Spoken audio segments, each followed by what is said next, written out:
এই শব্দগুলো ধরেই আগামী নতুন এক হিন্দুস্তান প্রতিষ্ঠা হবে। এমারা শব্দকে ধরে গণতন্ত্রের মাধ্যমে হিন্দুস্তান আমাদের হাতে আসবে না। হিন্দুস্তান আসবে এমারা, জামা, হিজরা, দাওয়া, জেহাদ, আকীদার মাধ্যমেই হিন্দুস্তান আবার ঐক্যবদ্ধ হবে কালেমার পতাকা তলে। আমরা যুগ যুগ ধরে সংগ্রাম করব শরীয়তের মূল টার্মগুলোকে জীবিত করার জন্য।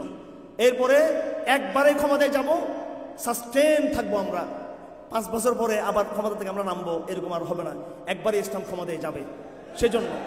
সেজন্য শর্টকাট পথ বন্ধ করেন। আমরা সত্য কথা বলি, আবেগ থেকে বলি তা না, বিবেক থেকে বলি। কারণ আমরা এক চোখে দেখি আমেরিকা, ভারত এবং তাদের দূষরদেরকে দেখি, এরা এইভাবে আমাদেরকে কড়ানি বিদ্যুৎ তৈরি, এটা দেখতেছি আমরা স্পষ্টভাবে। আরেক চোখে দেখি আল্লাহ আমার দিকে তাকিয়ে আছে, তখন আল্লাহর দিকে তাকিয়ে আমরা সত্য কথা বলে ফেলি। আমরা قال رسول الله صلى الله عليه وسلم مثل المؤمنين في تواضهم وتراحمهم وتعاطفهم كمثل الجسد الواحد إذا اشتكى عضو منه تداعى له سائر الجسد بالسهر والحمى.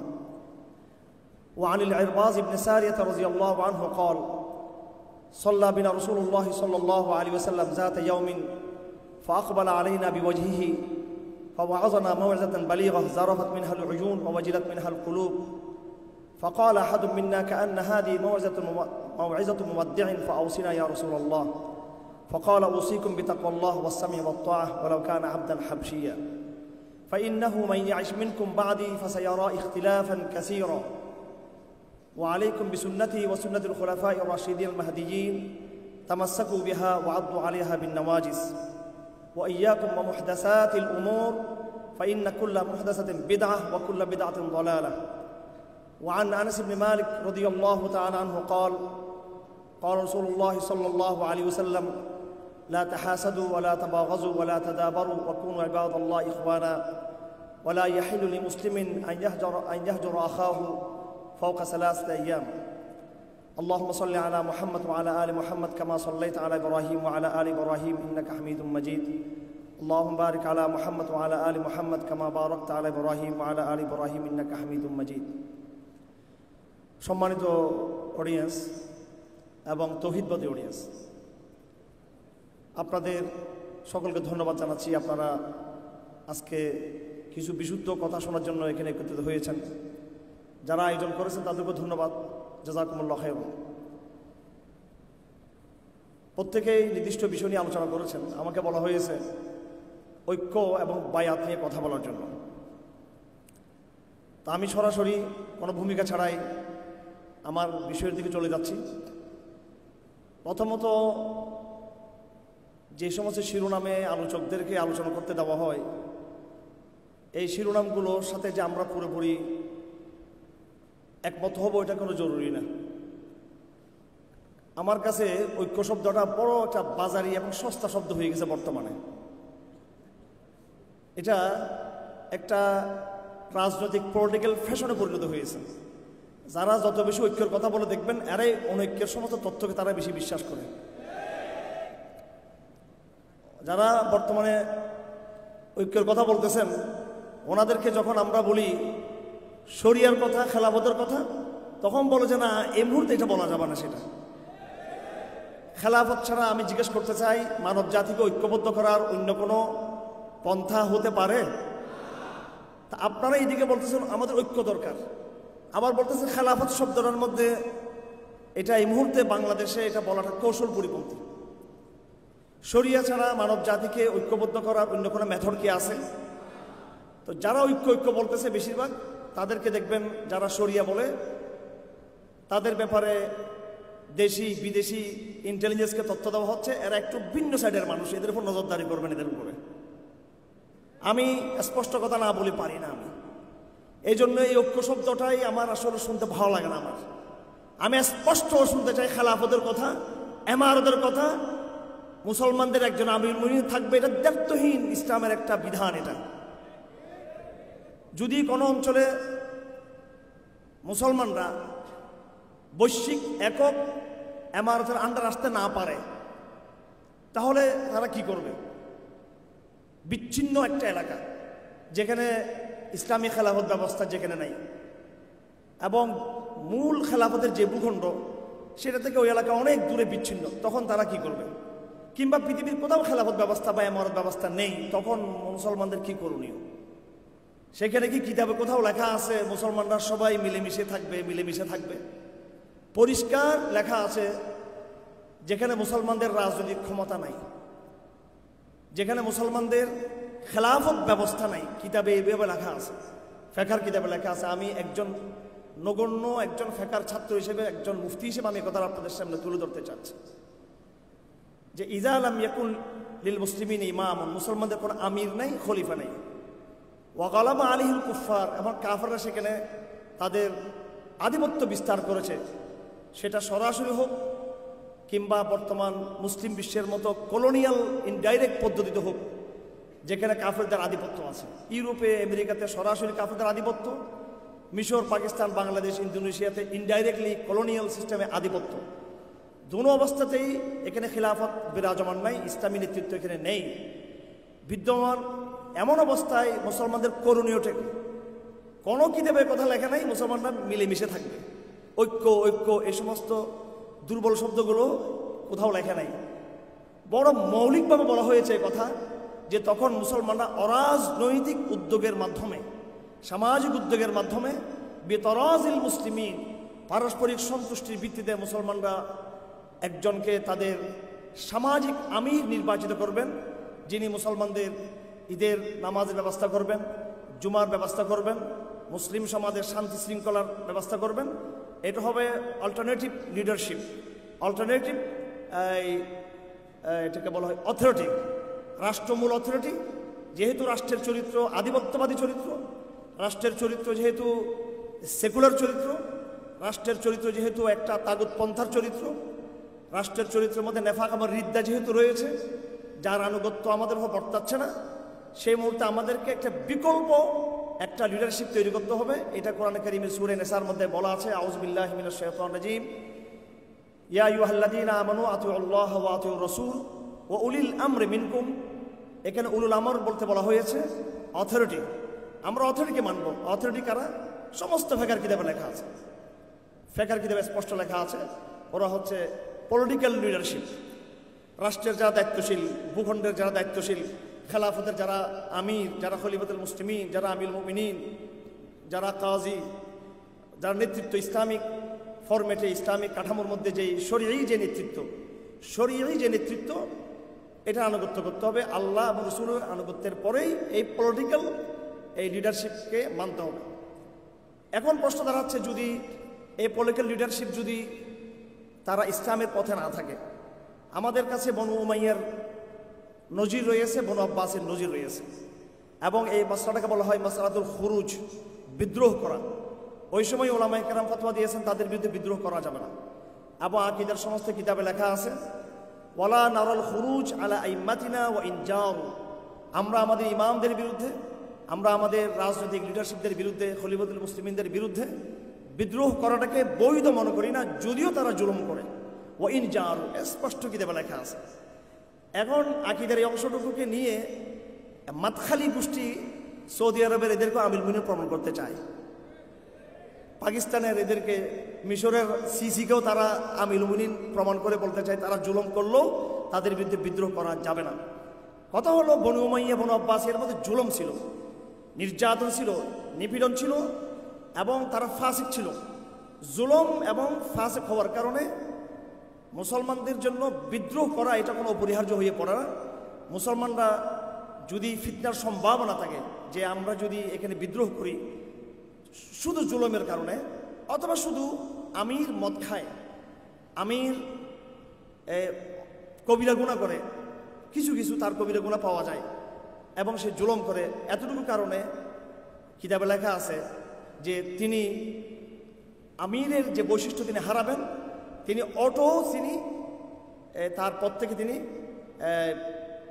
অপসারিত হয়ে যাবেন, এটা অটো সিস্টেমে। বাকি মুসলমানরা জোরপূর্বক তাকে সরাবে কিনা এই ক্ষেত্রে লেখা আছে, যদি ফিতনার সম্ভাবনা থাকে তাহলে মুসলমানরা মোবিলাইজেশন করবে না, তার বিরুদ্ধে বিদ্রোহ করবে না। যদি ফিতনার সম্ভাবনা থাকে, মারামারি হয়ে যাবে, এখানে মুসলমানদের মধ্যে একটা রক্তের বন্যা বয়ে যাবে, তখন মুসলমানদেরকে বলা হয়েছে ধৈর্য ধারণ করার জন্য। আকীদার কিতাবে যেটা বলা আছে যে রাষ্ট্রপ্রধানগণ জুলুম করলেও আমরা তাদের আনুগত্য করব, এটা হচ্ছে ওই সমস্ত রাষ্ট্রপ্রধান যাদের কাছ থেকে রিদ্দা পাওয়া যায়নি, যাদের কাছ থেকে নেফাক পাওয়া যায়নি, যারা সেকুলার বা তাগুতপন্থী হয়ে যায় নাই, ইসলামের আকীদাকে বহাল রেখে, আপনি দেখবেন বনু উমাইয়া বনু আব্বাসিয়ার এই জালেম শাসক গোষ্ঠী, ফাসিক শাসক গোষ্ঠী জেহাদের নেতৃত্ব দিত, কথা ঠিক কিনা? এরা ইসলামী শরিয়া চালু ছিল, কাসাস চালু ছিল, হুদুদ চালু ছিল এবং এলমের সেবা করত, কিন্তু তাদের মধ্যে তারা জুলুম করত। তারা একই সাথে আহমদ ইবনে হাম্বলকে তারা আঘাত করেছে, তারা একই সাথে ইমাম আবু হানিফাকে তারা মেরেছে, তারা এটাও তারা করতো। কিন্তু ওরাই কিন্তু আবার মুজাহিদদের সৈন্য পাঠাতো, এরা আবার কিন্তু ইসলামের বিভিন্ন বিধানকে সরিয়ে তারা নাফিজ করত। তাদের সমস্যা ছিল তাদের ইন্ডিভিজুয়াল সমস্যা, জুলুমের সমস্যা, ফিস্কের সমস্যা। পুরো আলাপটা একটা একাডেমিক আলাপ। আমাদের অডিয়েন্স একাডেমিক আলাপ শুনতে পছন্দ করে না, গরম গরম শুধু জিহাদি বয়ান শুনতে শুধু পছন্দ করে। আমাদের এখন বাংলাদেশ যে সময়টা আছে, এই সময়টা আমাদের প্রস্তুতির সময়, স্থিতিশীল ওই সময় সবসময় আমাদের জন্য থাকবে না। আপনাদের জন্য এই মুহূর্তটা হচ্ছে পড়ালেখার সময়, কারণ সামনে জিও পলিটিক্যাল যেই মেরুকরণগুলো তৈরি হচ্ছে, যে অস্থিরতা তৈরি হচ্ছে, এখানে আপনি পড়ালেখার সুযোগ পাবেন না এখানে। এই জন্য আপনার এখন প্রচণ্ড প্রস্তুতির সময়। এই প্রস্তুতিটা হবে আপনার জ্ঞান, পড়াশোনা, একাডেমিক প্রস্তুতি। আমাদের ভাইদের মধ্যে, বিশেষ করে আমাদের দাওয়াতি অডিয়েন্সের মধ্যে দাওয়াতি যে কাফেলা সারা দেশে আমরা দেখতেছি, ওনাদের একটা অভাব রয়েছে, সেটা হলো ফিকহ, ইসলামিক ফিকহের এই রাষ্ট্র প্রতিষ্ঠা, ইসলামী বিপ্লব, ইসলামী আন্দোলন, ইসলামের সমাজ বিপ্লব এবং শরিয়া প্রতিষ্ঠার ক্ষেত্রে ইসলামের যে মেথডগুলো আছে, এক্ষেত্রে ফিকহি যে বয়ানগুলো, এই বয়ানগুলো আমাদের সামনে স্পষ্ট না। এখানে প্রান্তিকতা আছে। কেউ, যেমন আমি বলেছিলাম, বলতে চাই যে এই মুহূর্তে বিদ্রোহ করা যাবে না, যেটা অনেক সালাফি ধারার একাংশের পক্ষ থেকে এটা আসতেছে কথাটা, যে বিদ্রোহ, যে এখানে কোনো রকম মোবিলাইজেশন, রাষ্ট্রের বিরুদ্ধে, সরকারের বিরুদ্ধে কোনো আন্দোলনই করা যাবে না, এখানে এই কথাগুলো আসতেছে। এমনকি ফিলিস্তিনের বর্তমান সংকটকালীন অবস্থায় বলা হচ্ছে যে যেহেতু এখানে মুসলমানদের নেতৃত্ব যেহেতু নাই, আমির মুমিনিন যেহেতু নাই, হামাসের যুদ্ধ এটা গ্রহণযোগ্য যুদ্ধ হবে না, এটা এই যুদ্ধ অ্যালাউ করা যাবে না। এটা সৌদি আরবের রাজার, মিশরের প্রেসিডেন্টের, জর্দানের রাজার ওই আদেশের অপেক্ষা করতে হবে, তাদের আনুগত্যের বিদ্যুৎ থাকিয়ে আমাদের করতে হবে এটা। তো তাদের আনুগত্য থেকে মাহমুদ আব্বাস তো ইসরায়েলের পা চাপতেছে, এইটা কি শরীয়ত নাকি? কারণ মাহমুদ আব্বাস তো পরিপূর্ণ মিশর, জর্দান এবং অন্যান্য মুসলিম বিশ্বগুলো তারা আনুগত্য তারা করতেছে, তারা সৌদি আরব সহ মুসলিম বিশ্বের। তাহলে আমরা ধরে নেব যে মাহমুদ আব্বাস শরীয়তের মধ্যে আছেন আর হামাস শরীয়তের বাইরে চলে গেছেন। যাই হোক, আমি ফিকহিভাবে আপনাদেরকে জিনিসটা তুলে ধরতে চাই যে ঐক্যের যে বিষয়টার কথা আসতেছে এখানে মূলত বিষয়টা হলো এই নেতৃত্বের জায়গা। ঐক্য শব্দটা আসতেছে একটু পরে, এই আলাপটার দিকে আমি যাব। এটা ব্যক্তিগত গুণাবলী। যদি আমরা ঐক্যটাকে আমরা আজকে এখানে যেটা শিরোনাম দেওয়া হয়েছে, আমি জানি না এই যুদ্ধের উদ্দেশ্যটা কি। এখানে আমাকে যে দেওয়া হয়েছে ঐক্য এবং বায়াত, যদি আপনারা এই শিরোনাম থেকে একথা বুঝান যে ইসলামী রাষ্ট্র প্রতিষ্ঠার, ইসলামী সমাজ পরিবর্তনের, ইসলামিক সমাজ বিপ্লবের দিন কায়েমের মেথড, দিন কায়েমের পথপন্থা হিসেবে এটাকে যদি নিয়ে আসছেন, তাহলে আমি বলবো এই ঐক্য শব্দটা এখানে মূল শব্দ না এখানে, এবং বরং এটা একটা রং মেসেজ যাবে এখানে। এটা একটা পলিটিক্যাল, যে রাজনৈতিক দলগুলো ঐক্য করে, আমরাও যেন এরকম একটা স্থূল শব্দ নিয়ে আসছি এখানে। কারণ এখানে মূল শব্দ হচ্ছে এই এমারা, খেলাফা, এটা হচ্ছে মূল শব্দ এখানে। সুতরাং আমার, যদি আপনারা উদ্দেশ্য হয়ে থাকে আপনাদের এই অডিয়েন্সকে মেসেজ দেওয়া যে ইসলাম প্রতিষ্ঠার পদ্ধতি নিয়ে আলোচনা হবে, দিন কায়েমের পদ্ধতি সম্পর্কে আলোচনা হবে, তাহলে এখানে আসবে এমারাউ বায়াত, এটা দেওয়া দরকার ছিল আমাকে, কিন্তু এখানে দেওয়া হয়েছে ঐক্য ও বায়াত। তো এই মেসেজটা বড় দুর্বল একটা মেসেজ, ঐক্য শব্দটা। আমি দুটো বিষয়ের মধ্যে একটা পার্থক্য করতে চাই। এমারা হচ্ছে একটা মৌলিক বিষয়। দেখুন, একদিন রাসূলুল্লাহ সাল্লাল্লাহু আলাইহি সাল্লাম ফজর নামাজ পড়লেন। আল আরবাজ ইবনে সারিয়ার হাদিস, বহুত বড় একজন বিখ্যাত সাহাবী ছিলেন, আনসারি সাহাবী ছিলেন, এবং যার সম্পর্কে সূরা তাওবাতে আয়াত আছে, আউযু বিল্লাহি মিনাশ শাইতানির রাজিম, ওয়ালা আলাল্লাযীনা লা ইয়াজিদুনা মা তাহমিলুহুম আলাইহি কুল লা আজিদু মা আহমিলুকুম আলাইহি তাওয়াল্লাউ ওয়া আয়ুনহুম তাফিদু মিনাদ দাম। এবং তাদের উপরও কোনো আপত্তি আরোপ হবে না, তাদের বিরুদ্ধে কোনো ব্লেম নাই, তারাও মুনাফিক নয়, তারাও সত্যবাদী ঈমানদার। যারা তোমার কাছে গিয়েছিল যুদ্ধে যাওয়ার জন্য, তুমি তাদেরকে বলেছ যে হে আমার প্রিয় সাহাবী, তোমাকে আমি যুদ্ধে নেওয়ার মধ্যে সেই অস্ত্র তোমার কাছে নেই, সেই অর্থ তোমার কাছে নেই, আমি তোমাকে নিতে পারবো না। তাওয়াল্লাউ আয়ুনহুম তাফিদু মিনাদ দামি হাজরান আল্লা ইয়াজিদু মা ইউনফিকুন, সে পিছু চলে গেল, কাঁদতে কাঁদতে পিছু চলে গেল। আফসোস, আমার অর্থ এবং অস্ত্র না থাকার কারণে আমি আজকে এই তবুকের যুদ্ধে শরীক হতে পারলাম না। আল্লাহ রসুল বলেন, কোরআন করিম বলে, ওই সমস্ত লোকরাও কিন্তু মুজাহিদদের সওয়াব পাবে, তারা মুনাফিক হবে না। তারা, আমরা বর্তমানে এতটুকু আশা করি, যারা শরীক হতে পারবে না তাদের অন্তত আন্তরিকতা আমরা আশা করি।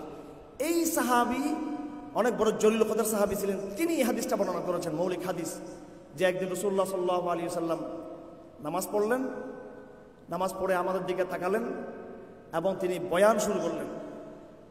তো হাদিস এইভাবে বলা হচ্ছে, ফাওয়াযানা মাউইযাতান বালিগা, তিনি বড় হৃদয়গ্রাহী, বড় গম্ভীর ভাষা দিয়ে তিনি আমাদেরকে সম্বোধন করতে লাগলেন। অত্যন্ত আবেগপ্রবণ একটা ভাষণ আমাদেরকে দিলেন রাসূলুল্লাহ সাল্লাল্লাহু আলাইহি ওয়াসাল্লাম। যারাফাত মিনহাল উয়ুন, আমাদের চোখ থেকে পানি বের হতে লাগলো। ওয়াজিলাত মিনহাল কুলুব, আমাদের অন্তরগুলো ভয়ে কাঁপতে লাগলো, নরম হয়ে গেল আমাদের হৃদয়গুলো।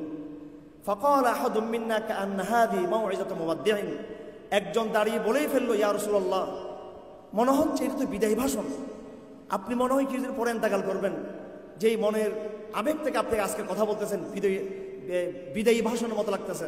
ফাউসিনা ইয়া রাসূলুল্লাহ, হে নবী, আপনি আমাদেরকে একটু শেষ জীবনের কিছু ওসিয়ত আমাদের করে যান।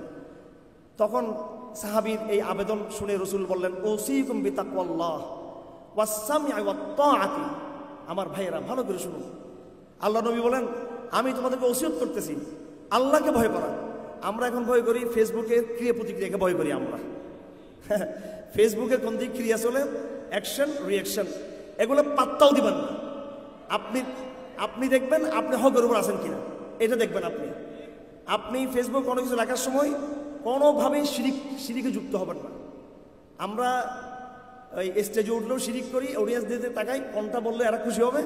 আর ফেসবুকে চিন্তা করি স্টেজ জায়গায় কোনটা গেলে লাইক কমেন্ট পাওয়া যাবে, জনগণ খুশি হবে, মানুষ খুশি হবে। এমনও তো বক্তব্য হতে পারে যেটা মানুষ খুশি নাও হতে পারে। আল্লাহর দিকে তাকিয়ে লিখতে হবে, আল্লাহ আপনাকে বিজয়ী করবে নিঃসন্দেহে। আর যারা আমরা তাল মিলাতে চাই, আমরা কিন্তু অ্যাক্টিভিজম দিয়ে বেশি দিন টিকতে পারবো না। আমরা এই জন্য আমাদের ইমানকে অফলাইনে আরো মজবুত করতে হবে আমাদেরকে। তো আল্লাহ রসুল বলেন, আমি তোমাদেরকে ওসিয়ত করতেছি আল্লাহকে তোমরা ভয় করো, আল্লাহকে ভয় করতে হবে। আই এম বাউন্ড টু আল্লাহ সুবহানাহু ওয়া তাআলা, সব ক্ষেত্রে আমাকে আল্লাহর দিকে তাকাতে হবে। আমাদের কিছু মডারেট ভাইরা মনে করে ওরা একটু হাবাগোবা টাইপের, আর বুদ্ধিশুদ্ধি কম, জিও পলিটিক্যাল কিতাব বই কম পড়ে। আমি গত 2 মাসে কমপক্ষে 200 বই কিনছি, আমি 2 থেকে 250 বই এই জিও পলিটিক্সের উপর আর সংস্কৃতির উপর বাংলাদেশের। এগুলো হাদিসের কিতাবও না, এগুলো সুন্নাহর কিতাব, সবগুলো এই বিষয়বস্তুর কিতাব। এখন কি কারণে আমরা সত্য কথা বলি, আবেগ থেকে বলি তা না, বিবেক থেকে বলি। কারণ আমরা এক চোখে দেখি আমেরিকা, ভারত এবং তাদের দূষরদেরকে দেখি, এরা এইভাবে আমাদেরকে কড়াটি বিদ্যুৎ তৈরি, এটা দেখতেছি আমরা স্পষ্টভাবে। আরেক চোখে দেখি আল্লাহ আমার দিকে তাকিয়ে আছে, তখন আল্লাহর দিকে তাকিয়ে আমরা সত্য কথা বলে ফেলি। আমরা এটাই হচ্ছে আমাদের ইথিক্স, এটাই বাস্তবতা আমাদের ব্যাপার। এটা ভাইয়েরা মনে করতেছে, আমাদের কিছু মডারেট ভাইয়েরা মনে করতেছে যে ওনারা সব কৌশল ওনারাই বুঝে, আর এই লোকগুলো আবেগপ্রবণ। ওটাও সেটা না। আপনাদের যে চক্ষু রয়েছে তার চেয়ে আরও যে পলিটিক্যাল যে দৃষ্টি আমাদের, সেটা আরও গভীর। আলহামদুলিল্লাহ, আমরা জানি আমাদের শত্রু কত ভয়ঙ্কর। আমি নিজে তো আই ওয়াজ আন্ডার রিমান্ড। এটা মাসের পর মাস, বছর পর বছর, এখানে তো না দেখার কিছু নেই। এবং আগামী দিনে আমরা নিজেদের প্রস্তুত রেখেছি, আমাদেরকে যদি মেরে ফেলতে পারে আমাদেরকে, আমরা মোটেও এটার জন্য চিন্তিত না। কারণ এটা বাস্তবতা, আমাদেরকে মেরে ফেলাটা হচ্ছে বাস্তবতা। বাঁচি থাকতে পারানো হলো যে বইয়ের মধ্যে লেখা আছে, একটা বইয়ে, বিশ্বাসঘাতক মরে না। একটা বই লিস্টে পেয়েছিলাম, পরে আমি একটা অডিয়েন্সে বললাম যে একটা বই ছিল আগে, এরকম বইটা পাওয়া যাচ্ছে না। পরে আমার এক দোস্ত আমাকে বইটা পাঠিয়েছে, আমার বিশ্বাসঘাতক মরে না। তো মরে হলো কারা, যারা মুজাহিদ, আর হচ্ছে মৃত্যুবরণ করে না দ্রুত। আর লম্বা হায়াত পেয়েছেন আপনি, লম্বা হায়াত পেয়ে আপনি মুনাফিকদের কাতারে চলে গেলে এটাকে প্রজ্ঞা হলো? এটা কোনো প্রজ্ঞা না। যাই হোক আমার ভাইরা, তো এই যেটা বলতেছিলাম যে ঐক্যের যে বিষয়টা, এটা আসতেছে একটু পরে। সাহাবী আরবাজ ইবনে সারিয়া তিনি এই হাদিসটাকে উপস্থাপন করেছেন। আল্লাহ নবী বলেন আল্লাহকে ভয় করো। তো তাকওয়ার কথা আসছে কেন? আমরা আশা করব আমাদের অডিয়েন্স সবাই ইনশাআল্লাহ তাকওয়ার কথা থাকবেন ইনশাআল্লাহ। আপনারা পরিবেশ বুঝার চেষ্টা করবেন, ডানে বামে দেখবেন, সব কিছু দেখবেন, কিন্তু আপনার ভীত সন্ত্রস্ত হবেন না আপনারা। আপনারা সবচেয়ে বড় প্রজ্ঞা হচ্ছে রাসুল হিকমতি মাখাফাতুল্লাহ, বিজ্ঞানের একবারে মৌলিক জায়গা হচ্ছে আল্লাহকে ভয় করা। আমি মনে করি শুধু এই জায়গাতে যদি আমরা ইসলামপন্থীরা বুঝতে পারি তাকওয়া কি জিনিস, আল্লাহ অবশ্যই আমাদেরকে বিজয় করবেন ইনশাআল্লাহ। তাকওয়ার সাথে প্রজ্ঞার কোনো সাংঘর্ষিক কোনো ইয়ে নেই। তা আল্লাহ নবী কি বলেছেন সাহাবায়ে কেরামদেরকে, দেখো তোমরা আগে তাকওয়ার ভর থাকো, আমি দুনিয়া থেকে বিদায় নিয়ে চলে যাচ্ছি, আমি তোমাদেরকে এতিম করে চলে যাচ্ছি, তাকওয়াটাকে তোমরা ধারণ করো তোমরা। এরপর রাসূল বলতেছেন কি ওয়াসসামঈ ওয়াত-তাআতি। দেখুন এখানে আল্লাহ রাসূল বলছেন যে তোমরা এক হয়ে থাকো, এটা বলছেন নাকি? তোমরা আমার পরে তোমরা ঐক্যবদ্ধ থাকিও। হাদিসে বহুত কম জায়গায় পাবেন এই শব্দটা আপনি। বরং ইসলামী সমাজের জন্য বেসিক টার্ম, মৌলিক পরিভাষাটা হচ্ছে আস-সামউ ওয়াত-তাআতু আল ইমারাতু ওয়াল জামাআতু। এটা হচ্ছে মৌলিক টার্ম। হে সাহাবীরা তোমরা আল্লাহকে ভয় করো। হ্যাঁ, এই ভয়ের কথা বলতে গিয়ে আমি কিছু জিওপলিটিক্যাল কথা আলাপ করলাম এবং আমাদের কিছু সমালোচক ভাইদের জবাব দিলাম আমি তাকওয়ার কথা বলতে গিয়ে। এটা একটা জিনিস। আজকে আমার বিষয়বস্তু তাকওয়া না, আমার বিষয়বস্তু যেহেতু ঐক্য, আমি এদিকে আসতেছি। তা আল্লাহ নবী কি বললেন 2 নম্বরে, আসমু, তোমাদেরকে আমিরের কথা শুনতে হবে এবং শুনিয়ে এটার উপরে তোমাকে ইমপ্লিমেন্ট করতে হবে, এটাকে বাস্তবায়ন করতে হবে, এটাকে প্র্যাকটিক্যাল, এটাকে আনুগত্যের মধ্যে আনতে হবে। এই কথা শোনাটাকে আমিরের কমান্ডকে বাস্তবায়ন আনতে হবে। ফাইন্নাহু, এবার রাসূল কথা লম্বা করতেছেন, কেননা যারা আমার পরে তোমরা বসবাস করবা, যারা দুনিয়াতে বেঁচে থাকবা, তোমরা ফাসায়ারা ইখতিলাফান কাসীরা, অনেক মতবিরোধ দেখবা, আমার পরে অনেক মতবিরোধ তোমরা দেখবা। আপনারা জানেন আল্লাহ নবী ছিলেন তাকালের পরে সাহাবায়ে কেরামদের মধ্যে কি পরিমাণ স্নায়ু যুদ্ধ শুরু হয়েছিল। মুহাজিররা বলতেছে মিন্না আমিরুন ওয়া মিনকুম আমিরুন, মুহাজিরদের মধ্যে একজন আমির হবে, আনসারদের মধ্যে, এটা আনসাররা বললো আমাদের একজন আমির হবে, এবং তোমাদের মধ্যে থেকে একজন আমির হবে।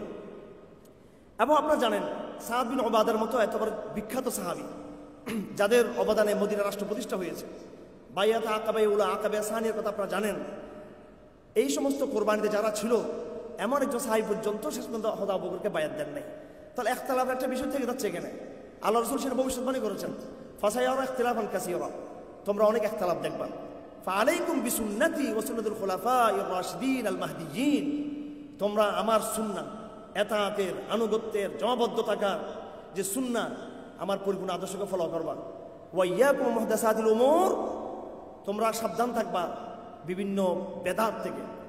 দলে দলে আমরা ইসলামকে বিভক্ত করেছি, উম্মার ব্যানারকে বাদ দিয়ে সাম্প্রদায়িক দলীয় ব্যানার তৈরি করেছি। যদি আপনি আজকে এটাকে বেদাত বলেন, সমস্ত দল খেপে যাবে। আপনারা নিজেদের স্বতন্ত্র আইডেন্টিটি রেখে, নিজেদের আলাদা আলাদা ব্যানার রেখে আপনারা কিসের ঐক্যের কথা বলতেছেন? আপনারা ঐক্য শব্দটাই তো অসংখ্য ব্যানারের ডাইভার্সিটিকে নাকচ করে দেয়। তো সুতরাং এই ঐক্য শব্দের ব্যাপারে আমি ব্যক্তিগত হতাশ। আমি আপনাদেরকে আগেও বলেছি, আজকে আমি কোনো নতুন কোনো বক্তব্য নিয়ে আসি নাই। এই বিষয়টা এত পুরাতন, আমি এসে ঠাসকে দাঁড়িয়ে গেছি, আমি কোনো নোট পর্যন্ত আনি নেই এখানে। কারণ এটা বলতে বলতে বলতে বলতে আমি ক্লান্ত হয়ে যাচ্ছি। এটা বলতে বলতে এমারা আল্লাহ নবী হাদিসে বলেন, আনিল হারিস আল আশআরি ক্বালা ক্বালা রাসূলুল্লাহ সাল্লাল্লাহু আলাইহি ওয়াসাল্লাম আনা আমুরুকুম বিখামসিন, আমি তোমাদেরকে 5 কাজের আদেশ দিচ্ছি। বিসসামি 1 নম্বরে, ওয়াত তাআতি 2 নম্বর, 3 নম্বর ওয়াল হিজরাতি, 4 নম্বর ওয়াল জিহাদ, 5 নম্বর ওয়াল জামাআ। ফাইন্নাহু মান ফারাকাল জামাআ কদর শিবরিন ফাকাদ খালা আল কদর ইসলামিন উনুকি, যারা জামাটাকে ছিন্ন করবে, জামা থেকে বের হবে, মুসলমানদেরকে বিভক্ত করবে, দলে দলে বিভক্ত করবে, সেই ইসলামের হার তার গলা থেকে সে নামিয়ে ফেলল। সুতরাং ঐক্য শব্দটা একটা ইন্ডিভিজুয়াল গুণ। এটা এই সবরের মতো, তাওয়াক্কুলের মতো, ইহসানের মতো, মুহাব্বতের মতো, এটা ইন্ডিভিজুয়াল একটা গুণ। এটা ইসলামিক রাষ্ট্র এবং সমাজের এটা কোনো মৌলিক পরিভাষা এটা না। ঐক্য শব্দটা এটা আমরা বানিয়েছি, এটা আমাদের জ্ঞান কম হওয়ার কারণে। ইসলামপন্থীদের আমাদের ক্ষমা করবেন, আমাদের জ্ঞানের শূন্যতার কারণে এই শব্দটাকে আমরা বড় করতেছি। আমরা যদি কোরআন সুন্নাহর গভীরে যেতাম, আমরা আল জামা বলতাম, সবাই চিৎকার দিয়ে বলুন আল জামা, আল জামা। কোন আপত্তি আছে আপনাদের এই শব্দের উপরে? এটা শরীয়তের টার্ম, এটা বাংলাদেশে টার্মকে নরমালাইজ করতে হবে, আমাদেরকে বারবার উচ্চারণ করতে হবে আমাদেরকে শব্দগুলোকে। তারপর বলুন আল ইমারা, আল ইমারা, আল ইমারা এগুলো শরীয়তের পরিভাষা। বলুন আস-সামউ ওয়াত তাআ, বলেন না কেন? আস-সামউ ওয়াত তাআ, আস-সামউ ওয়াত তাআ। তো আয়োজকদেরকে একটু আমি অসন্তুষ্ট করলাম আর কি। ওনারা একটা শব্দ দিলেন ঐক্য, আমি এই শব্দটাকে পরিবর্তন করে ওই ঐক্যটাকে আপাতত একটু স্কিপ করতেছি না। আমি এটাকে স্কিপ করতেছি না, এটাকে লাইন থেকে একটু সরিয়ে দিচ্ছি। আমি সেকেন্ড লাইনে নিয়ে আসতেছি। এখানে শব্দ হবে আস-সামউ ওয়াত তাআতু, শব্দ হবে আল জামাআতু, শব্দ হবে আল ইমারাতু। আসুন এটা প্রতিষ্ঠা করি, শিয়ারা করে দেখেছে, ঠিক কিনা? শিয়ারা যারা পথভ্রষ্ট শিয়ারা, কিছু আছে শিয়াদের, ইরান কি পরাশক্তি এমন, ইরান কোনো দিক থেকে বিশ্বকে চ্যালেঞ্জ করার মতো সামরিক বলি এবং রাজনৈতিক অর্থনৈতিকভাবে ইরান এমন কোনো সমৃদ্ধশালী রাষ্ট্র না যে আজকে সে সারা বিশ্বকে চ্যালেঞ্জ করে তার সক্রিয়তাকে ধরে রাখবে। শুধু একমাত্র নেতৃত্বের গুণ। সমস্ত ইরানের শিয়ারা আজকে জমাবদ্ধ, তাদের সাথে হুতিরা জমাবদ্ধ, লেবাননের শিয়ারা জমাবদ্ধ। আপনি আরব দেশে এত শিয়া আছে আমি আগে জানতাম না। আমার বাবার বন্ধুদের বাসায় আমি থাকতাম বাহরাইনে, বিশেষ করে কাতারে, ওরা সব আরব দেশের মোটামুটি সম্ভ্রান্ত পরিবারগুলো। আমি 10 বার গেছি আমি কাতারে, 10 বার। তো দেখতাম যে কিছু শেখ নামাজ পড়তে আসতো আমাদের বাসার সাথে, আর অনেক শেখরা আসতো না। তো আমার বন্ধুরা বলতেছে এরা সবগুলো যে শিয়া, বিপুল পরিমাণ শিয়ারা আছে বাহরাইন, এই কাতার, দুবাই, এইসব জায়গার মধ্যে, মানে ইরানিয়ান শিয়ারা, সব শিয়ারা, আরাবিয়ান শিয়া, পারসান শিয়া এবং পাকিস্তানি শিয়া, হিন্দুস্তানি শিয়া, ইয়েমেনের শিয়া, সব শিয়াদের কাবলা হচ্ছে ইরান। সবাই খামেনিকে কি মানে? ইমাম মানে। আফসোসের বিষয়, কিন্তু মোল্লা ওমর নাম আসলে তখন মুসলমানরা সুন্নিরা বলে বেশিরভাগ, এবং আমাদের ইসলামপন্থীরা বলে ওই নামটা হচ্ছে জঙ্গিবাদী নাম, নাউজুবিল্লাহ মিন যালিক। তারপরে মোল্লা হেবাতুল্লাহর নাম থেকে জানিও না আমরা এই নামটা। এবং এমন একটা অডিয়েন্সে, রাষ্ট্রের এমন অবস্থার মধ্যে তুমি আবার এই নাম নিচ্ছ। আবার আমি শ্রদ্ধার সাথে মোল্লা হেবাতুল্লাহর নামটা আজকে উচ্চারণ করতেছি। আমি এই নাম আমি উচ্চারণ না করলে আমি মুনাফিক হয়ে যাব। এই নাম উচ্চারণ না করলে আমি এলম থেকে বিচ্যুত হব। যদি আজকে এখানে আবু হানিফা দাঁড়িয়ে কথা বলতেন, ইমাম মুহাম্মদ হাসান শাইবানি দাঁড়িয়ে কথা বলতেন, যদি এখানে আবু ইউসুফ দাঁড়িয়ে কথা বলতেন আমার এই জায়গায়, এবং তাকে যদি বলা হতো যে আইয়ুহাল ইমাম, হে ইমাম আপনি এই মুসলমানদের ঐক্য নিয়ে কথা বলেন, ইমামত নিয়ে কথা বলতেন, তাহলে তারা সারা বিশ্বের মানচিত্র দেখে তারা বলতো ওই জায়গায় একজন তোমাদের ইমাম রয়েছে, এটা বলতেন তিনি, অবশ্যই বলতেন সেটা। হ্যাঁ, তো এগুলোকে আলাপে হাজির করতে হবে। আমার মডারেট ভাইয়ারা, আসুন, আপনাদের একসময় কন্ট্রিবিউশন ছিল সেই সোভিয়েত বিরোধী লড়াইয়ে, সেই ইখওয়ানুল মুসলিমিনের সংগ্রামে। এই শব্দগুলোকে আবার পুনর্জীবিত করার জন্য, এই টার্মগুলোকে আবার এই মাটির তলে চাপা পড়েছে, ওখান থেকে আবার উদ্ধার করার জন্য আপনারাও আমাদের সাথে যুক্ত হন। আমি দাওয়াত দিচ্ছি আপনাদেরকে, আমি ভয় পাইয়েন না, বিভক্ত করিয়েন না উম্মাহকে। এই শব্দগুলো ধরেই আগামী নতুন এক হিন্দুস্তান প্রতিষ্ঠা হবে। এমারা শব্দকে ধরে গণতন্ত্রের মাধ্যমে হিন্দুস্তান আমাদের হাতে আসবে না। হিন্দুস্তান আসবে এমারা, জামা, হিজরা, দাওয়া, জিহাদ, আকীদার মাধ্যমেই হিন্দুস্তান আবার ঐক্যবদ্ধ হবে কালেমার পতাকা তলে। আর বাংলাদেশ নিয়ে ভাবিয়েন না আপনারা, বাংলাদেশ ইসলাম কায়েম করবেন, হিন্দুস্তানকে চতুর্দিকে বহাল রেখে এগুলো হবে না। আমরা যুগ যুগ ধরে সংগ্রাম করব শরীয়তের মূল টার্মগুলোকে জীবিত করার জন্য। এরপরে একবারে ক্ষমতায় যাব, সাস্টেন থাকবো আমরা, 5 বছর পরে আবার ক্ষমতা থেকে আমরা নামবো, এরকম আর হবে না। একবারে ইসলাম ক্ষমতায় যাবে। সেজন্য শর্টকাট পথ বন্ধ করেন। শর্টকাট পথে কোনো ইয়ে নেই। ইসলামিক টার্মগুলোকে কারা বাধা দিয়েছে? তসলিমা নাসরিন বাধা দিয়েছে, আওয়ামী লীগ বাধা দিচ্ছে, এখানে তাগুতপন্থীরা বাধা দিচ্ছে। ইসলামিক টার্মগুলোকে আমরাই সামনে আনতে দিচ্ছি না। আমরা মার্চ ফর অমুক, মার্চ ফর তমুক করতে পারি, সেখানে ওই জাতিসংঘের কাছে জবাব চাচ্ছি যে জাতিসংঘ হচ্ছে ইসরায়েলের রক্ষা কবচ, সেখানে আমরা বলতে পারতেছি না আল জিহাদু সাবিলুন, আমরা বলতে পারতেছি না সেখানে। এটা অনেকের খারাপ লাগবে, এখানে অনেকে একমত নাও হতে পারেন, কিন্তু এই কথাগুলো আগামী দিনের জিও পলিটিক্স হচ্ছে এই কথাগুলো। হামাস আমাদেরকে দেখিয়ে দিচ্ছে সমাধানটা কি, আর আমরা বলতেছি জাতিসংঘের কাছে জবাব চাই। এই আবু ওবায়দা জাতিসংঘের কাছে জবাব চাচ্ছে, আবু ওবায়দা। তো উম্মাহকে সঠিক বলেন, উম্মাহকে সঠিক কথাটা বলেন। আপনারা বলবেন এটা বললে বিপদ আছে, তো বিপদ তো এটা না বললে কি আপনি বিপদ থেকে মুক্ত নাকি? আপনি ওয়ালান তারদু আনকাল ইয়াহুদ ওয়াল নাসারা হাত্তা তাত্তাবি'a মিল্লাতাহুম, কোরআনে স্পষ্ট বাণী। তারা কখনো আপনাকে ছাড় দিবে না, কখনো ছাড় দিবে না। যাই হোক, আমি অন্যদিকে যেতে চাই না। আমি আগে বলছি একাডেমিক আলাদা থাকতে চাই। নিশ্চয়ই ইতিমধ্যে আমার সময় শেষ হয়ে গেছে। সময় শেষ হওয়ার 5 মিনিট আগে আমাকে একটা কাগজ দিবেন এখানে। আচ্ছা, এই একটু আবেগ থেকে সরে আমরা একটু ঠান্ডা মাথায় কিছু কথা বোঝার চেষ্টা করি। ঐক্য এবং বায়াত, তাহলে আমি বললাম ঐক্যের চেয়েও মৌলিক শব্দ হচ্ছে কি? এমারা। ঐক্যের চেয়েও মৌলিক শব্দ হচ্ছে জামা। ঐক্যের চেয়েও মৌলিক শব্দ হচ্ছে কি? আসসামু ওয়াত তাআ। এগুলো মুসলিম শব্দ, এগুলো নুসুস, এগুলো নুসুস। আমি হেফাজত ইসলামী নেতৃবৃন্দকে কারাগারের ভিতরেও বোঝানোর চেষ্টা করেছি, কারাগারের বাইরেও বোঝার চেষ্টা করে পরে আমি হতাশ হয়েছি। আমি বলছি আগে হেফাজত ইসলামকে নুসুসের মধ্যে আসতে হবে। নুসুস, নুসুস মানে শরীয়তের নুসুস, শরীয়তের যে কন্টেন্ট এখানে আসতে হবে, শরীয়তের টেক্সটে আসতে হবে, শরীয়তের টেক্সট আমাদেরকে ইউজ করতে হবে। এর বাইরে ইত্যাদিগুলোতে পরে আপনি বলবেন আগে আমরুল মারুফ নিহাল মুনকার, তারপর বলবেন সমাবেশ, এটা বলবেন পরে। আগে শব্দ আসতে হবে, শরীয়তের পরিবেশে আসতে হবে। আগে আমরা যাবো মসজিদে, তারপর আমরা আসবো হলে। আমি আপনাদেরকে বলবো শুধু হলে হলে প্রোগ্রাম করলে হবে না, মসজিদ কেন্দ্রিক মেহনত করতে হবে আপনাদেরকে। যত বেশি আমরা শরীয়তের নিকটবর্তী থাকবো, যত বেশি আমরা সুন্নাহর নিকটবর্তী থাকবো, তত বেশি আমাদের কাজের মধ্যে সাস্টেনিটি আসবে ইনশাআল্লাহ আজিজ। আমাদের মেরুদণ্ড শক্ত হবে ইনশাআল্লাহ।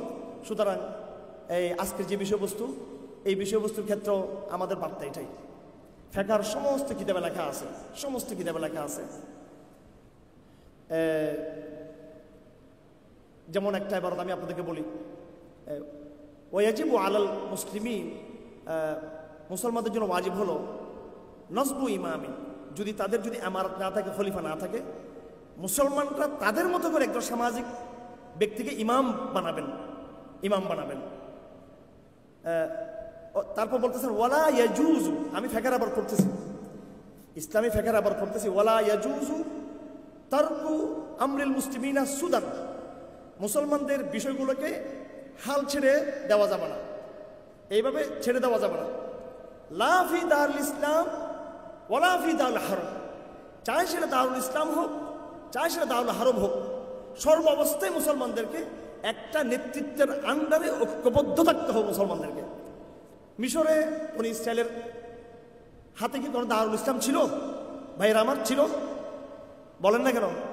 মিশরে যখন ফেরাউনের শাসন চলতেছে তখন কি মুসলমানদের দারুল ইসলাম ছিল? দারুল কুফর, দারুল হারব ছিল সেটা। কিন্তু সমস্ত বনী ইসরাইল হযরত মুসা ইসলামের নেতৃত্বে তারা কি ছিলেন? ঐক্যবদ্ধ ছিলেন। মুসলমানদের খেলাফত ছিল না, কিন্তু মুসলমানদের ইমারত ব্যবস্থা ছিল। আমাদের নবীজি 13 বৎসর মক্কাতে ছিলেন, অবশ্যই এটা অ্যাবসলিউটলি দারুল হারব, দারুল কুফর ছিল, সকলে আমরা জানি। এই দারুল কুফর থাকা সত্ত্বেও কুফরের এস্টাবলিশমেন্টের ভিতরেও কিন্তু মুসলমানদের নিজস্ব একটা জমা ছিল ছোটখাটো, রাসূলুল্লাহ সাল্লাল্লাহু আলাইহি ওয়াসাল্লামের নেতৃত্বে। কথা ঠিক কিনা? কথা, মেসেজ ক্লিয়ার, মেসেজ ক্লিয়ার। যেখানে যেখানে জাতি রাষ্ট্র কায়েম হয়েছে, সেকুলার ব্যবস্থা যেখানে চলতেছে, অবশ্যই মুসলমানরা সেখানে তার অল্টারনেটিভ লিডারশিপ তারা কি করবে? তৈরি করবে। এবার আসতেছে এই অল্টারনেটিভ লিডারশিপ যেটা আমরা বলতেছি, এটার সাথে বিদ্যমান রাষ্ট্র কাঠামোর সাথে ফাংশনটা কীভাবে হবে, এই আলাপটা একাডেমিক আলাপ না, এটা হচ্ছে একটা দাওয়াতি আলাপ, কিংবা এটা হচ্ছে একটা কৌশলগত আলাপ। সেটা আমি বলে দিচ্ছি, যেহেতু অডিয়েন্স ভাঙার পরে সন্দেহ থেকে যাবে কথাগুলো, এবং রাষ্ট্রের গোয়েন্দা সংস্থারাও উৎপেতে আছে যে কি বলতেছে ওর রাষ্ট্রের ভিতরে রাষ্ট্র আবার আরেকটা, তো ওদের কোনো ভয় পাওয়ার কোনো দরকার নেই। আমরা তো উপরে যিনি ওনাকে ভয় পাই, এরা তো নিচে। তো এটা ওনাদেরকে বুঝা, ওনারা যাতে আমাদের কাফের অন্তর্ভুক্ত হয় এই জন্য ওনাদের বলতেছি, ওনাদের আক্রমণ থেকে বাঁচার জন্য না, ওনারা ইলহাক বিল কাবালা হওয়ার জন্য কথা আমি বলতেছি ওনাদের উদ্দেশ্যে। দেখেন, ইসলাম যখন তার অল্টারনেটিভ এমারা তৈরি করবে, অল্টারনেটিভ যখন তার জমা তৈরি করবে, অল্টারনেটিভ যখন উলুল আমর, যেটা সূরা নেসার মধ্যে আছে, এবং অল্টারনেটিভ কি বলা হয় এটাকে, অথরিটি, অথরিটি, আমি কয়েকটা শব্দ বলতেছি, অথরিটি, জামা, ইমারা, এগুলো যখন হবে, সেই অল্টারনেটিভ বিকল্প অথরিটি, সামাজিক লিডারশিপ প্রথম কাজ যেটা করবে, বিদ্যমান রাষ্ট্র কাঠামোর সাথে সে ডায়লগ করবে, কথা বলবে। ঠিক মুসা আলাইহিস সালাম ফেরাউনের সাথে যেটা করছিল, আমাদের নবীজি মক্কার আবু জাহেল, আবু লাহাবদের এস্টাবলিশমেন্টের সাথে যেটা করছিল, ওই কাজটা করবে, ফাংশন করবে। তো এটা করলে কি হবে?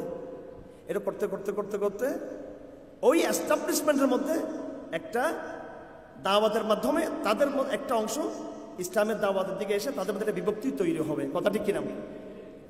আমরা শুধু পড়ি ফেরাউনকে দাওয়াত দিয়েছে, কোনো কাজ হয় নাই, পরে ফেরাউনকে ধ্বংস করছে। এইটাই কিন্তু শুধু কোরআনের কাহিনী, এটা না। রজুলুন ইয়াকতুম ঈমানাহু, সূরা মুমিনের মধ্যে লেখা আছে, ফেরাউনের স্ত্রী সহ ফেরাউনের যিনি সবচেয়ে প্রভাবশালী এক্সিকিউটিভ ছিলেন ফেরাউনের, উনি কিন্তু মূসা ইসলামের দাওয়াত কবুল করছিলেন। আপনারা জানেন তো সেটা, তার বিস্তারিত কাহিনী কোরআন শরীফে আছে। আপনি এস্টাবলিশমেন্টকে যখন দাওয়াত দিবেন, অবশ্যই অবশ্যই এস্টাবলিশমেন্টের কেউ না কেউ কোনো না কোনো অংশ আপনার দাওয়াতকে কবুল করবে। বদরের প্রান্তে কে কার মোকাবেলা করছে? বদরের লড়াই মক্কাবাসীর সাথে মদিনাবাসীর লড়াই ছিল নাকি এটা? হ্যাঁ, বদরের লড়াই কি শ্রেণী সংগ্রাম ছিল? গরিব গরিব বেলালের সাথে ধনী ধনী আবু জাহেলের সাথে লড়াই ছিল নাকি এটা? শ্রেণী সংগ্রাম ছিল না। Elite against elite, establishment part of the established, part of the established. ওদিকে এস্টাবলিশমেন্টের একটা পার্ট ছিল উতবা, শাইবা, আবু জাহেল, আবু সুফিয়ান। এদিকে উমর খাত্তাব, হামজা ইবনে আব্দুল মুত্তালিব, ওসমান, আলী, সাদ বিন আবি ওয়াক্কাস, মুসআব বিন উমাইর, সবগুলো এলিট, সবগুলো এলিট। তরুণ এলিট, ইয়াং এলিট, বুড়া এলিট, পয়সার এলিট, সব রকম এলিট এদিকেও আছে ওদিকেও আছে। বদরের মধ্যে এই ব্যালেন্সটা ছিল। এটাই দাওয়া, এটাই দাওয়া। এটা কিসের কারণে হয়েছে? এটা এই যে বিকল্প যে এমারা, যে জমা মুসলমানরা নিরীহ অবস্থায়, হ্যাঁ, মক্কার যে এমারা এবং মিশরের বনি ইসরায়েল মুসলমানদের যে এমারা, এটা নিরীহ এমারা থাকবে, দাওয়াতের এমারা থাকবে, সামাজিক এমারা থাকবে। ধারাবাহিক দাওয়ার মাধ্যমে সেটা একদিন এটাই শক্তিশালী সামরিক, রাজনৈতিক এবং অ্যাবসলিউট এটা একটা অথরিটিতে পরিণত হবে এবং এটাই হবে রাষ্ট্র, এটাই হবে খেলাফত, এটা হবে আমারা বিশ্ব, আমারা এটাই হবে। ধাপে ধাপে এইভাবে যেতে হবে। সুতরাং ওই স্থূল শব্দ যেগুলো সমাজে চলে, ঐক্য ঐক্য ঐক্য ঐক্য, এটাকে এত মৌলিকত্ব দিয়েন না। এটা মৌলিক শব্দ না, এটা ইন্ডিভিজুয়াল গুণাবলী। আল্লাহ রাসূল কি বলেছেন? লা তাহাসাদু ওয়ালা তাবাগাজু ওয়ালা তাদাবারু ওয়া কুনু ইবাদাল্লাহি ইখওয়ানা। তোমরা হিংসা করিও না, মারামারি করিও না, শত্রুতা পোষণ করিও না, পরস্পরকে হিংসা করিও না, তোমরা ভাই ভাই হয়ে যাও। হে ঈমানদারেরা, জায়েজ নাই তোমাদের জন্য একজন মোমেন আরেকজন মোমেনকে 3 দিনের বেশি সে কথা বন্ধ রাখবে, এটা জায়েজ নাই। আরও যদি আপনি ঐক্যের কথা আসেন, আপনি সূরা হুজরাতে চলে যাবেন, ইন্নামাল মুমিনুনা ইখওয়া ফাসবিহু বাইনা আখাওয়িকুম ওয়াত্তাকুল্লাহ। মুসলমানরা মারামারি করলে তাদেরকে মিলিয়ে দাও, আল্লাহকে ভয় করো। এবং ইয়া আইয়ুহাল্লাযীনা আমানু ইজতানিবু কাসীরাম মিনাজ যন ইন্না বা'দাজ যন ইসমুন ওয়া লা তাজাসসু ওয়া লা ইয়াগতাব বা'দুকুম বা'দা আইয়ুহিব্বু আহাদুকুম আন ইয়াকুলা লাহমা আখিহি মাইতান ফাকারিহতুমু। সূরা হুজরাত এটা ইন্ডিভিজুয়াল গুণাবলী, এটা রাষ্ট্রের কাঠামো না। সূরা হুজরাতে যেটা বলা হয়েছে, মুসলমানরা ভালো হয়ে যাও, গীবত করিও না, পরনিন্দা করিও না, একজন মুমিন আরেকজন মুমিনকে সন্দেহ করিও না, তোমরা কারো পিছে কেউ পড়ে থাকিও না, গুপ্তচর বৃত্তি করিও না। কি করিও না? গুপ্তচর বৃত্তি কি? এক মুসলমান আর মুসলমানকে ফিস ফিস বলতে, ওরা এক জঙ্গি, ওদিকে একটা আপনার নজর রাখিয়েন, হইল নি কাজ এটা? আল্লাহ কি বলতেছে? ওয়ালা তাজাসসু, হারাম, একবার বেবিচারের মতো হারাম কাজ এটা। আচ্ছা, তো এগুলো দেখেন, এই যে ঐক্য, এই যে গুণাবলী, এগুলো ইন্ডিভিজুয়াল। এই সম্পর্কে বহু কথা আছে, হাদিস আছে, মাসাল মুমিনিন ফি তাওয়াদুহিম ওয়া তারাহুমিহিম ওয়া তাআতুফিহিম কামাসাল জাসাদিল ওয়াহিদ। মুসলমানরা তাদের ভালোবাসা মহব্বতের মধ্যে এক শরীরের মতো। ইদাস্তাকা উযু মিনহু তাদাআ লাহু সাইরুল জাসাদ বিসসাহরি ওয়াল হুম্মা। শরীরের কোনো অংশ যখন অসুস্থ হবে, সারা শরীর ব্যথাতুর হয়ে পড়বে। এগুলো হচ্ছে ব্যক্তিগত গুণাবলী। নামাজের মধ্যে খুশু থাকা, রোজার মধ্যে এই পরিপূর্ণ ডেডিকেশন থাকা, কেরাতের মধ্যে শুদ্ধ করে পড়া, তাকওয়া থাকা, ব্যক্তি আমলে মিসওয়াক করা, এরকম যেমন বিষয়। ঐক্য শব্দটাও একান্ত ইন্ডিভিজুয়াল একটা টার্ম, এটা রাষ্ট্র কাঠামো, এটা বৈপ্লবিক কোনো টার্ম না। যদি আপনারা আজকের এই অনুষ্ঠান থেকে যেহেতু বায়াত যুক্ত করছেন, নিশ্চয়ই এখানে একটা বৈপ্লবিক মেসেজ আছে, এখানে একটা দিন কায়েমের একটা মেসেজ এখানে আছে। সুতরাং এখানে এই জায়গায় এখানে ঐক্যটা আসবে না, এখানে শব্দটা তার চেয়ে আরো বড় মৌলিক শব্দ আসবে।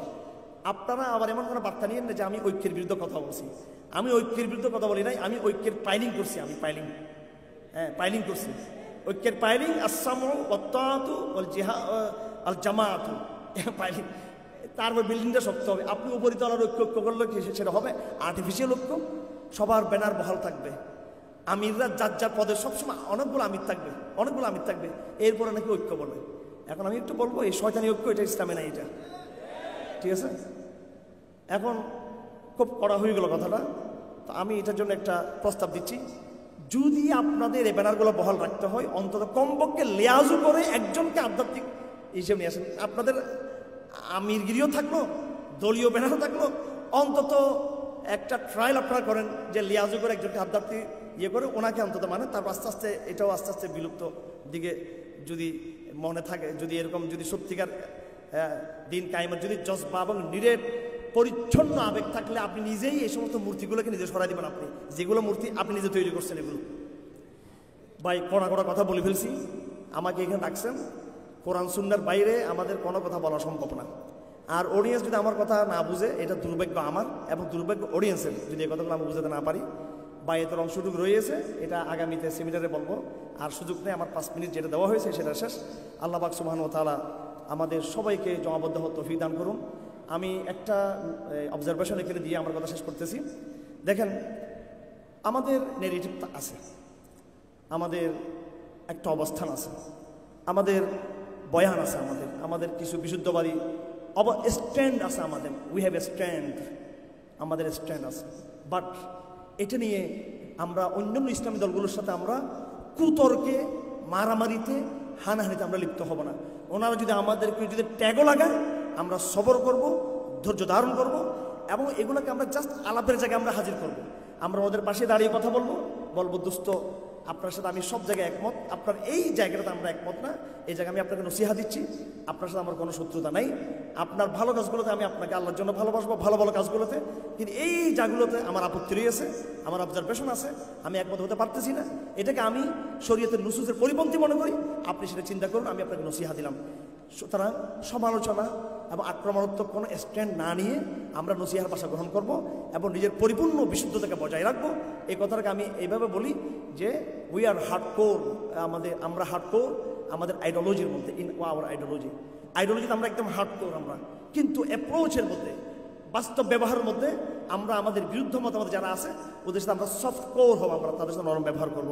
আমি যেহেতু এখানে একটা কঠিন দিয়েছি, নেগেটিভ দিয়েছি এখানে, যেটা একেবারে স্রোতের বিপরীত, এখন আমার ভয় লাগতেছে এখান থেকে বাইরে আপনারা মারামারি শুরু করে দেন কিনা, আবার এখানে ফেসবুকে এখন আক্রমণ শুরু করেন কিনা। ভাই এটা কিন্তু করা যাবে না ইনশাআল্লাহ আজিজ। আমি স্পষ্ট দেখতে পাচ্ছি লিডারশিপটা কি করে জানি না, তরুণ প্রজন্মের প্রত্যেকটা ধারার তরুণ প্রজন্ম এই অঞ্চলে কিন্তু ঐক্যবদ্ধ হবে ইনশাআল্লাহ আজিজ। এই জন্য তরুণদের ব্যাপারে হতাশ হবেন না, সে হয়তো এই দলে আছে, সে হয়তো ওই দলে আছে, তরুণদের মধ্যে স্বচ্ছতা আছে। আপনার সাথে বেয়াদবি করতেছে ফেসবুকে 10 জন 20 জন, সবাই কিন্তু করতেছে না, অফলাইনে আরো বিরাট আপনার সমর্থক আছে। সুতরাং তরুণদেরকে লিডারশিপদের দোষের কারণে অন্যান্য তরুণদেরকে আমরা হতাশ করবো না ইনশাল্লাহ। আমরা প্রজ্ঞার ভাষা যদি ব্যবহার করি, এই তরুণ প্রজন্ম আবার ঐক্যবদ্ধ হবে ইনশাল্লাহ। হে রব্বুল আলামিন, আপনি আমাদের এই অঞ্চলে একটা এমারা আমাদেরকে দান করুন, জমা দান করুন, এবং এইভাবে আমাদের এমারা, এরপরে সিরিয়ার এমারা, ফিলিস্তিন এমারা, খোরাসানের এমারা এবং আফ্রিকার এমারা সব ঐক্যবদ্ধ হয়ে পরবর্তীতে চূড়ান্ত আমাদের যে বিশ্ব এমারা পথে আমাদেরকে ধাবিত করুন। আমিন।